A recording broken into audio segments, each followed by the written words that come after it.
안녕하세요, 가치남입니다. 11월 2일 수요일 국내 증시가 마감되었습니다. 오늘도 코스피가 사상 신고가를 갱신했죠. 약 1.6% 상승하면서 2675포인트에 마감이 되었고요. 오늘 코스닥도 비교적 양호한 흐름이 나왔거든요. 약 0.9%의 상승이 나오면서 899포인트에 마무리되었습니다. 아마도 코스피 신고가라는 단어를 연말과 내년으로 갈수록 제가 간헐적으로 말씀드리지 않을까 이렇게 생각하고 있습니다. 자, 오늘 삼성전자와 SK하이닉스, SK하이닉스도 신고가를 갱신했죠. 무려 8.5%의 강한 상승이 나오면서 109,000원에 마무리가 되었습니다. 자, 그리고 삼성전자도 2.5%의 강한 상승과 함께 조만간 7만원 돌파하지 않을까 이런 생각을 하고 있습니다. 자, 오늘 반도체 관련주 SK하이닉스하고 삼성전자의 좋은 흐름이 나왔던 이유는 간단하게 말씀을 드리면 전세계 메모리 반도체 3위 기업 미국 마이크론 테크놀로지에서 내년 1분기 가이던스를 상향 조정했습니다. 즉 기존 매출액은 약 50에서 54억 달러로 예상을 했었지만 오늘 발표한 가이던스에서는 57억 달러까지 높여잡았습니다. 그리고 매출 총 이익률도 약 25에서 27% 하던 것을 28에서 29%까지 상향 조정했기 때문에 이러한 점들이 메모리 반도체 1, 2위 기업 삼성전자와 SK하이닉스에게도 분명히 긍정적인 신호로 작용이 됐을 것이다. 이렇게 볼 수가 있습니다. 그래서 오늘 그 어느 때보다 좋은 시세가 나왔고 특히 SK하이닉스, 삼성전자에 비해서 신고가를 갱신하지 않았기 때문에 조금 매매에 대한 부담감은 없었을 거예요. 그렇다 보니 오늘 수급이 몰리지 않았을까 이렇게 생각하고 있습니다. 자, 그리고 LG화학과 하나투어, 오늘 LG화학도 약 4%의 강한 상승이 나왔죠. 그리고 하나투어, 요즘에 여행주의 흐름이 상당히 좋거든요. 오늘 하나투어 약 9% 가까운 상승이 나오면서 거의 6만원까지 올라왔는데 제가 여행주와 관련해서 그 외의 산업들 전반적인 내용들에 대해서 영상 뒷부분에 말씀을 한번 들어보겠습니다. 자, 그럼 바로 수급을 한번 살펴볼게요. 자, 오늘 코스피의 수급을 살펴보면 이틀 전에 MSCI 리밸런싱으로 인해서 외국인의 큰 순매도세가 있었잖아요. 그리고 어제 같은 경우에는 별다른 움직임이 없었지만 오늘 약 5천억 넘게 강한 순매수세를 보여주면서 오늘 코스피 시장을 전반적으로 이끌었다고 말씀드리겠습니다. 자, 그리고 코스닥을 살펴보면 오늘 코스닥의 흐름이 상당히 좋았지만 그래도 외국인하고 기관의 흐름을 살펴보면 썩 좋은 흐름은 아니거든요. 최근 흐름은 철저하게 개인의 힘이지 않을까 저는 이렇게 생각하고 있습니다.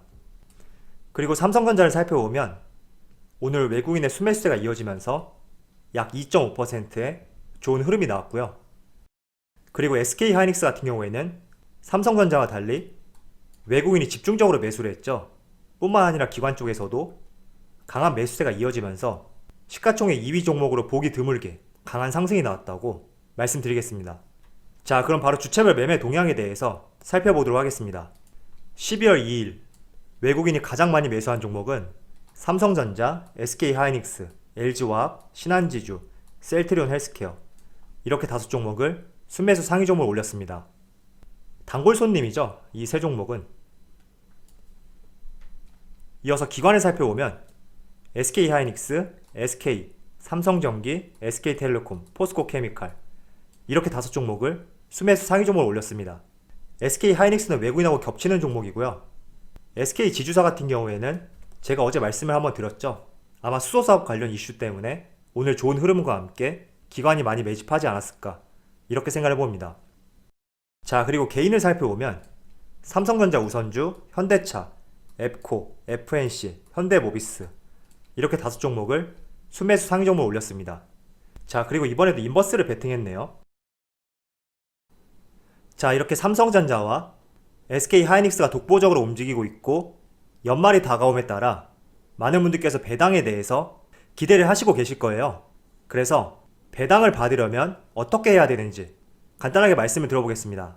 자, 모두 마찬가지예요. 연말 배당도 마찬가지고 분기 배당도 마찬가지입니다. 계산 방법은 동일하고요. 말씀을 들어볼게요. 자, 12월 마지막 날 같은 경우에는 공식적인 휴장일이에요. 그렇다 보니까 우리가 빨간 날로 생각하시면 되고요. 때문에 12월의 공식적인 마지막 날은 12월 30일이 됩니다. 그래서 이 마지막 날을 배당 기준일로 정하고 그 전날이죠. 그 전날을 배당락이라고 하거든요. 때문에 여러분들이 배당을 받기 위해서는 반드시 배당락 전날 28일 이날 종가 기준으로 보유를 하고 있어야 된다. 이렇게 말씀을 드리겠습니다. 자, 그렇다면 보유 기간에 대해서도 궁금해 하시는 분들이 많은데 보유 기간은 상관이 없어요. 여러분들이 배당을 받고 싶으시다면 내가 일주일을 보유하던 한 달을 보유하던 상관없습니다. 다만 12월 28일 최종 보유일이라고 적혀 있죠. 이때 여러분들이 매수해서 종가 기준으로 들고 계시면 배당을 받을 자격이 있습니다. 즉 하루만 보유해도 배당을 받을 수 있다, 이런 말이 되겠죠. 자, 그렇다면 한 가지 더 궁금한 게 있겠죠. 언제 매도하면 언제 매도해야지 배당을 받을 수 있는지, 이 점에 대해서 궁금하실 텐데 최종 보유일 28일날 매수해서 하루를 넘겨서 29일날 매도해도 여러분들이 배당을 받을 수 있습니다. 정리해서 말씀드리면 28일날 매수해서 하루를 넘기고 29일날 매도해도 여러분들은 배당을 받을 수 있다, 이런 말이 되겠죠. 자, 배당 같은 경우에는 대금 결제 기간 때문에 주주 명부에 올라가기 위해서는 다소 시간이 걸려요. 그렇다 보니까 배당 기준일을 중심으로 D-2일 28일까지 보유를 해야지만이 배당을 받을 수 있고, 이 계산법에 대해서는 여러분들이 좀 헷갈릴 수가 있을 거예요. 그렇기 때문에 계산법에 대해서는 이해를 하기보다는 언제까지 내가 보유를 해야지 배당을 받을 수 있는지, 그리고 언제 매도해도 배당을 받을 수 있는지, 이 점에 대해서만 잘 인지를 하고 계시다면 내년 1분기죠. 분기 배당에 대해서도 여러분들이 계산할 수 있다, 이렇게 말씀드리겠습니다. 그래서 제가 3월달도 말씀을 드려볼게요. 배당 지급하는 날의 마지막 날은 배당 기준일이 된다, 이렇게 말씀을 드렸고, 그 전날은 배당락이 되고 배당락 전날이 우리가 최종적으로 보유해야 하는 날이다, 이렇게 볼 수가 있습니다. 그래서 3월달에도 여러분들이 3월 29일날 매수를 해서 하루를 넘기게 된다면 분기 배당을 받을 수 있다, 이렇게 볼 수가 있겠죠. 자, 예시로 한 가지 더 말씀을 드릴게요. 혹시나 주말이 껴있다면 주말을 제외하고 생각을 하시면 되거든요. 2023년 12월인데 주말이 포함되어 있는 달이 이때밖에 없더라고요. 그리고 마지막 날은 휴장일과 동시에 일요일이죠. 그렇다면 그 전날이 마지막 날이 되는데 토요일도 휴장일이란 말이에요. 그래서 29일이 12월의 공식적인 마지막 날이 되고 배당 기준일이 된다.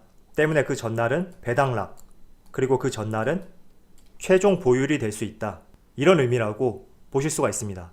자, 앞서 이번 달 12월 같은 경우에는 어쨌든 4분기 배당뿐만 아니라 내년 특별 배당에 대해서도 기대를 할 수 있는 달이에요. 그렇다 보니까 이 특별 배당을 받기 위해서 연말이 될수록 수급이 몰리고 있다고 생각하고 있고, 특별 배당도 마찬가지거든요.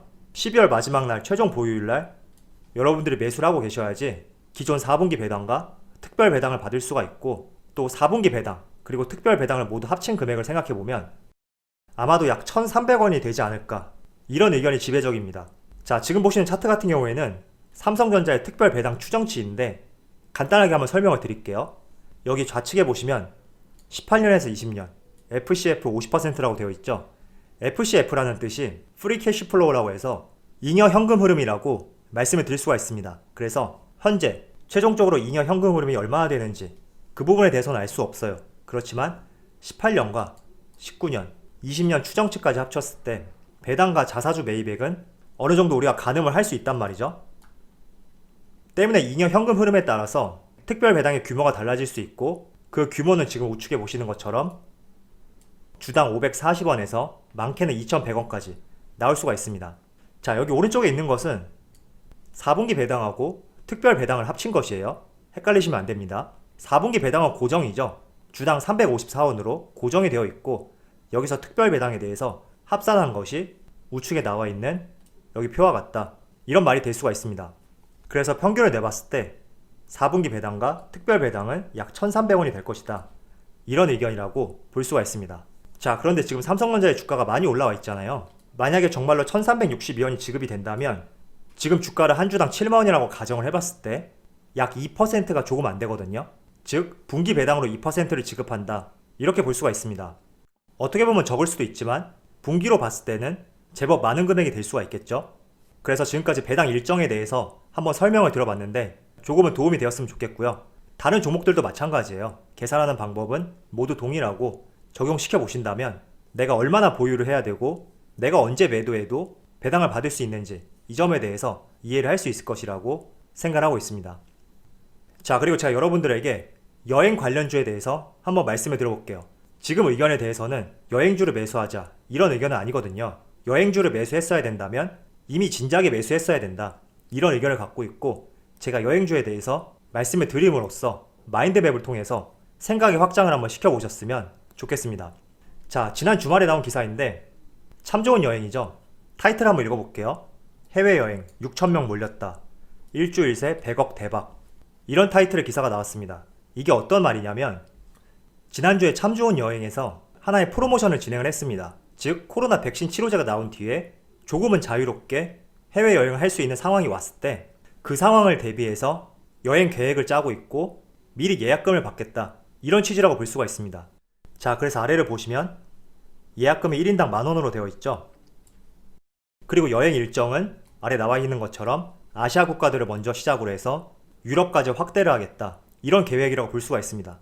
자, 그런데 6,000명이 몰렸고 예약금은 10,000원밖에 안 하는데 왜 100억이냐? 이렇게 생각할 수가 있죠. 물론 맞는 말이지만 한 사람당 해외여행 경비를 계산해 봤을 때 평균적으로 약 160만원씩 계산을 하게 된다면 100억이 나올 수가 있어요. 그렇기 때문에 제목에 100억이라고 이렇게 나와 있는 것이다. 이 점을 참조로 말씀을 드리겠습니다. 그 때문에 최근에 여행주 한번 차트의 흐름을 살펴볼게요. 지금 보시는 종목은 참 좋은 여행이에요. 오늘도 주가가 약 7.4%의 상승을 보여주고 있고 지난 11월달 대비 거의 50% 가까운 큰 상승이 나오고 있습니다. 그리고 하나투어, 이 종목은 제가 여러분들과 여러 번 말씀을 드렸죠. 이 종목도 마찬가지로 11월 첫날 대비 약 50% 가까운 강한 상승이 나오고 있고요. 모두투어, 모두투어는 10월 초 대비 거의 100% 가까이 상승이 나왔죠. 자, 이렇게 여행주들이 좋은 흐름이 나오는 이유는 첫 번째로는 코로나 치료제 백신에 대한 기대감, 이런 기대감이 있었기 때문에 여행주뿐만 아니라 카지노, 면세, 항공, 그동안 코로나로 눌렸던 종목들이 강한 상승이 나왔고 그 중에서도 최근에 여행주의 흐름이 상당히 좋단 말이에요. 그 이유 중에 하나가 앞서 보여드렸던 기사처럼 기대감이 많이 실렸기 때문이다. 이렇게 볼 수가 있습니다. 자, 제가 항상 여러분들에게 말씀을 드렸죠. 주가를 움직이는 것은 실적은 2순위고 1순위가 기대감이다. 이렇게 말씀을 드렸어요. 그래서 항상 어떤 종목이든지 기대감으로 먼저 상승이 나오고 상승이 나올 만큼 나온 상황에서 그때 돼서 실적을 논의하기 시작할 것이다. 이렇게 말씀을 드렸습니다. 그래서 이 기대감을 바탕으로 유동성의 힘으로 주가를 끌어올렸다고 볼 수가 있습니다. 자, 그리고 최근에는 참 좋은 여행에서 지금 보시는 기사처럼 여행 예약금을 받았고 무려 6,000명이나 몰렸다. 이런 내용을 토대로 코로나 백신 치료제가 나온 뒤에는 여행에 대한 수요가 폭발적으로 증가하겠구나. 이런 기대감이 작용이 되었기 때문에 그동안 코로나 피해주 중에서도 가장 흐름이 좋다. 이런 말씀을 전해드리고 싶었습니다. 자, 그래서 제가 앞서 말씀을 드렸죠. 마인드맵적인 사고를 해보자. 이런 말씀을 드렸습니다. 자, 실제로 여행이 증가하게 된다면 지금 여행사만 강한 상승이 나오고 있는데 사람들이 여행만 할까요? 그렇진 않다고 보거든요. 여행을 하기 위해서는 항공기도 이용을 해야 되고 또 선물도 사야 되잖아요.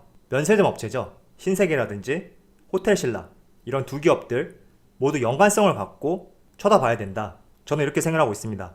자, 그래서 이런 부분들 단순히 여행주만 바라볼 것이 아니라 조금 더 나아가서 생각해보는 전략도 필요하다고 말씀드리겠습니다. 12월 첫날, 둘째 날 모두 흐름이 좋아서 상당히 긍정적이라고 생각하고 있고요. 그리고 한 가지 말씀을 드리면 내일이 수능날이거든요. 그래서 원래라면 9시에 개장을 하지만 1시간씩 늦춰집니다. 그래서 내일 개장 시간은 10시가 되고 폐장 시간은 4시 반이 되니까 투자를 하시는데 참조를 하셨으면 좋겠습니다. 자, 그럼 오늘 영상에서 마치도록 하고요. 언제나 여러분들의 성공 투자를 기원하도록 하겠습니다. 감사합니다.